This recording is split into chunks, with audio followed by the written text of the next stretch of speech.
Let me guess. You're waiting for the perfect plan to land, the one that finally lines up your ambition with your calendar, your energy, and your excuses. You're telling yourself when the strategy is tight and your willpower surges, then life will click. No mess, no loss, no blood. You want a bolt-on upgrade to the life you already have.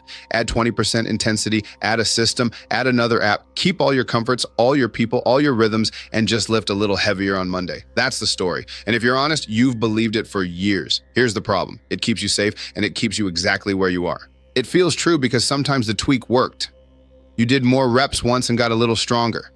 You downloaded a new tracker and stuck with it for 2 weeks. You had a weekend where you locked in and checked a month's worth of boxes. The rush of control felt like proof. You rode the high, posted the progress, and told yourself, see, it's not that I needed to change my life. I just needed to tighten the plan. But you also know what happened after. The surge faded. The plan needed maintenance. The energy dipped, the world called, and you slipped right back into the gravity of what you've been protecting. You call it balance. It's not balance. It's a truce with the weakest parts of you.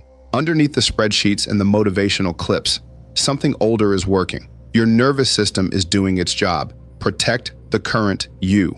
It scans for any threat that looks like loss and treats it like a threat to survival. New schedule feels like danger. New identity feels like exile. New standards feels like betrayal of the tribe that knows you as you are. You aren't lazy. You're loyal to your habits, to your alliances, to the unspoken contracts you have with your comfort and your circle. Fear becomes intelligent when it learns to speak your language. That's what you're up against. It doesn't show up screaming. It shows up sounding reasonable. Not yet. Be strategic. Don't be extreme. Keep your options open. Find balance. The words feel smart because they protect you from immediate pain. But the life you want is hidden behind the actions you avoid. And your fear is fluent in avoidance dressed up as wisdom.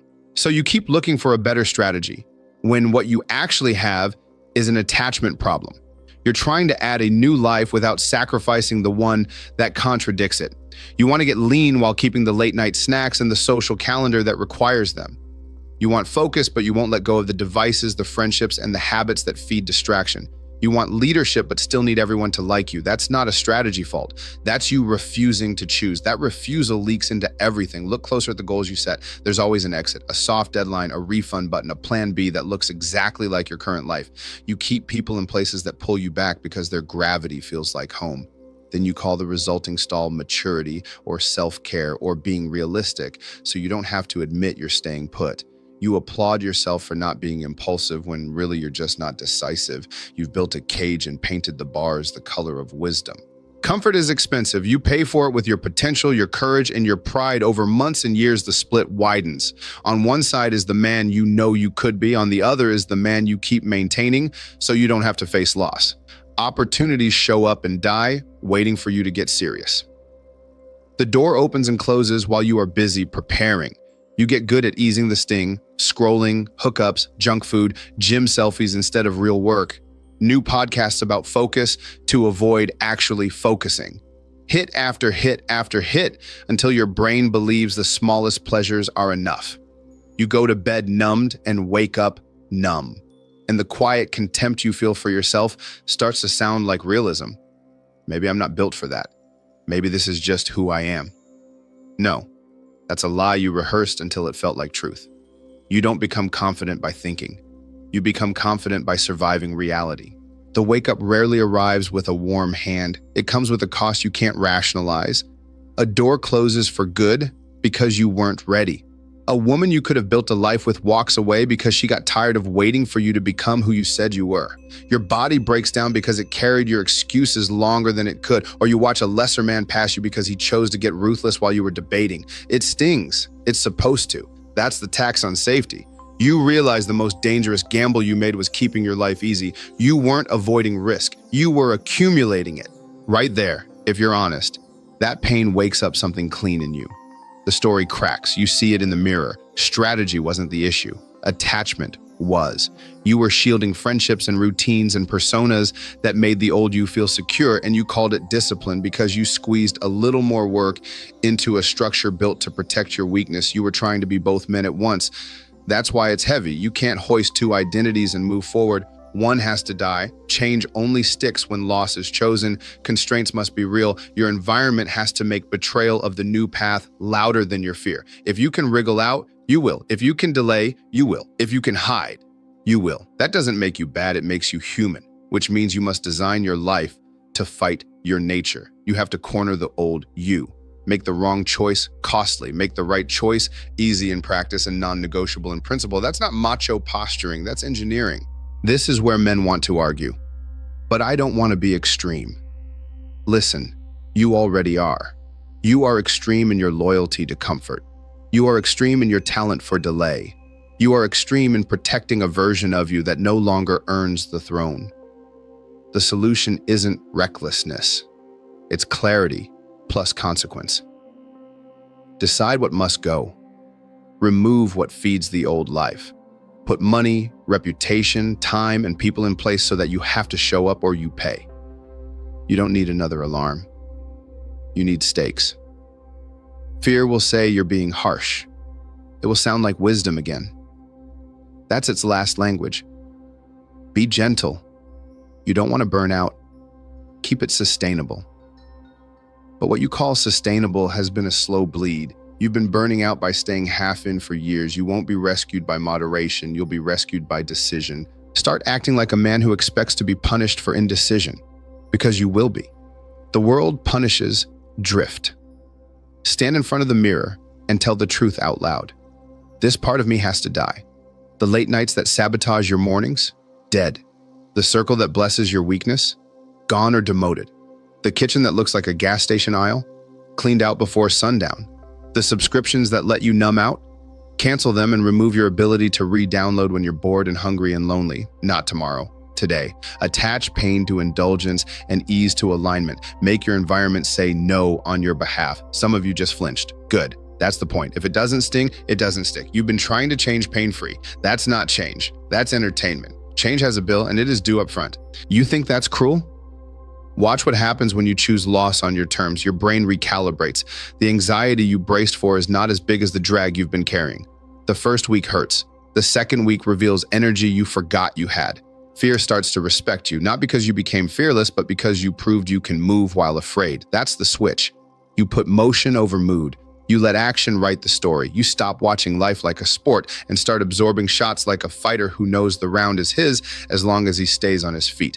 Here's the truth you've avoided. You are not a victim of bad plans. You are a hostage of your attachments. Your identity is the lock. Your environment is the chain. Your comfort is the key you refuse to turn because the door doesn't just open, it slams shut behind you. You can't carry everything into a future that contradicts your present. Something falls. Decide what. You want discipline? Stop thinking of it as pushing harder. Discipline is not addition. Discipline is subtraction plus consequence. It is the removal of choices that don't match who you say you are, paired with a cost that makes backsliding expensive. Turn your life into a series of commitments where breaking them hurts more than keeping them. That's how athletes live. That's how operators live. That's how men who build something real live. So what does this look like? It looks like moving your training to a gym you cannot walk to and booking it at a time where the only way to skip is to stare at a coach and lie to his face. It looks like paying in full for the certification, the event, the deadline, no refunds, and telling 5 people whose respect you don't want to lose. It looks like changing your number and giving it to fewer people. It looks like setting your phone to a dumb slab that can only call and text during the hours you work. It looks like moving your desk away from your bed and near a window like a human who plans to be awake. It looks like blocking the sites, deleting the apps, and giving the password to a man who won't give it back just because you pout. It looks like driving past the old bar and not going in because your new life doesn't go there anymore. Before you say it, I hear you. That's overkill. No, that's respect. Respect for the forces that have beaten you with gentle hands for a decade. They are not gentle, they are patient. They will wait you out while you try a new hack. They will whisper that you're making progress because you changed your wallpaper to a quote.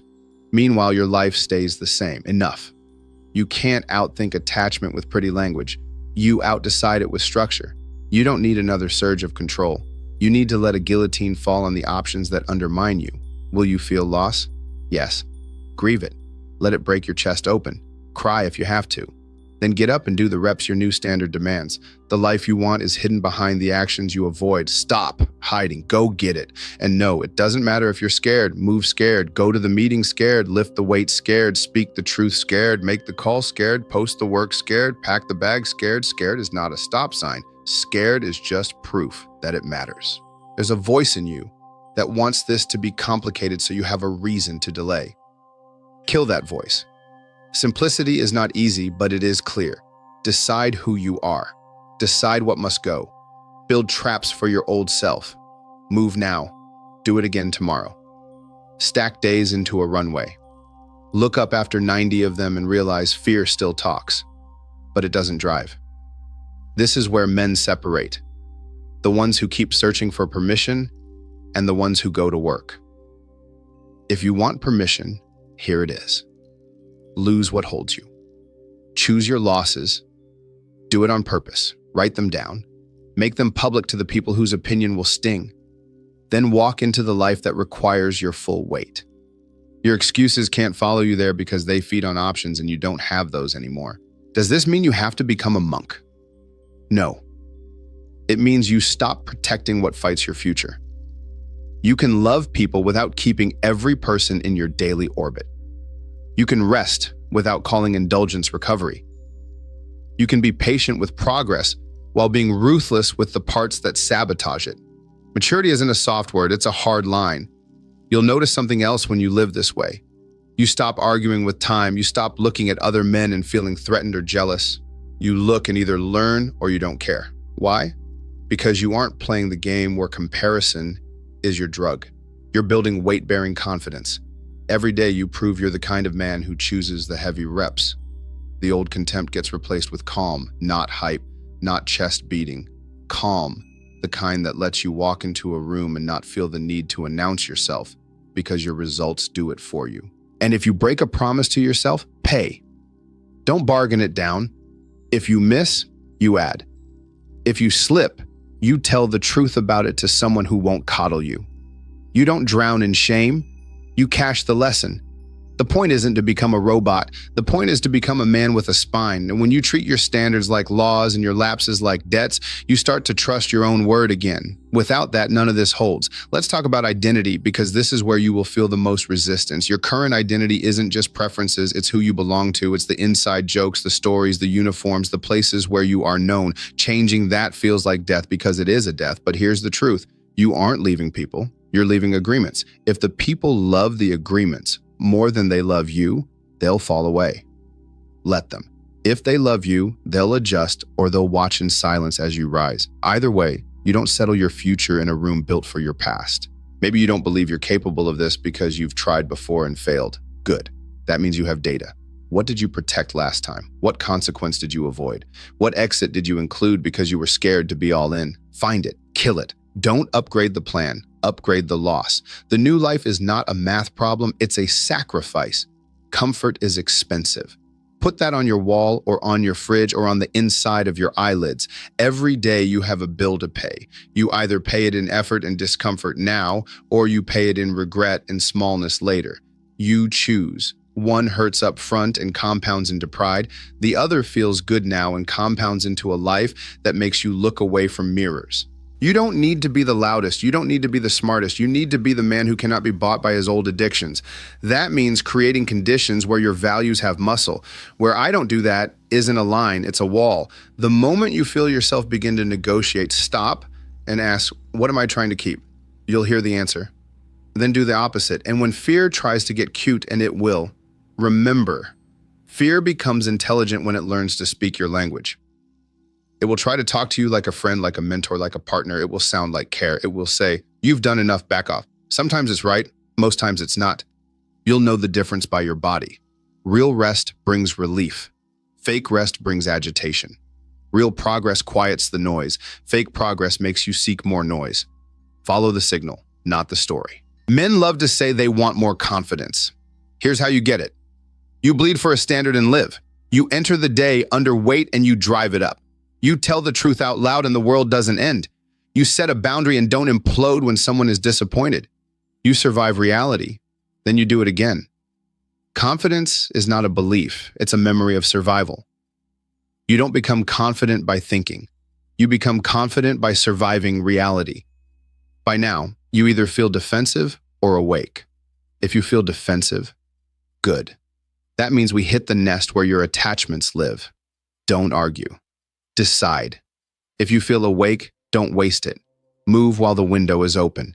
Every minute you wait, your old life builds its case. It will bring witnesses. It will bring evidence. It will bring nostalgia. It will pour you a drink, play your song, show you a highlight reel of who you were in rooms that used to feel like home. That's not memory. That's bait. There is a man inside you who does not negotiate with bait. Call him forward, give him a job, then give him a world that rewards his existence. Clean your space like you're preparing for war. Put your shoes where you trip over them at 5 a.m. Put your journal where your phone used to sleep. Replace your entertainment with education you can't consume passively. Change the seat you sit in. Change the route you drive. The smallest environmental shift carries a message. The old loop is broken here. You want a timeline? Here it is. Start today. Break something that needs breaking. Replace it with something that forces you to show up. Set a deadline that isn't private. Make the cost real. Then treat your fear like weather. Annoying, sometimes intense, always survivable. The question is not, do I feel like it? And the question is, what does the man I respect do right now? Then do that with no ceremony. Understand this. You will never be more ready than you are right now. Readiness is a myth sold to men who want to feel righteous about waiting. The only thing you need is responsibility, not blame, responsibility. The ownership to say, it's on me, it's always been on me, and you can't outsource that. When you take it, everything else gets simple. Not easy, simple. You know what must go. You know what must begin. You know which faces and places weaken you.